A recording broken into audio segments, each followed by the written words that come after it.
ጌታዬ መልሰኝ እኔም መለሳለሁ ልቤን ካንተ ሌላ ለማን እሰጣለሁ?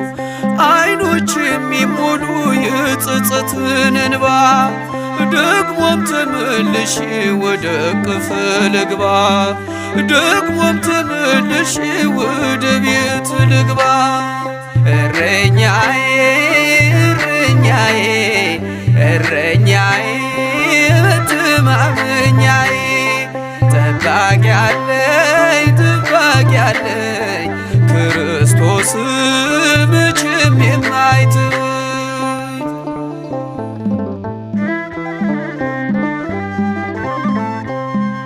የበጎች እረኛ ቸሮ ጌታችን ያድነዋል ፈጥኖ በእርሱ ያመነውን መዝጊያን ለሚያንኳኳ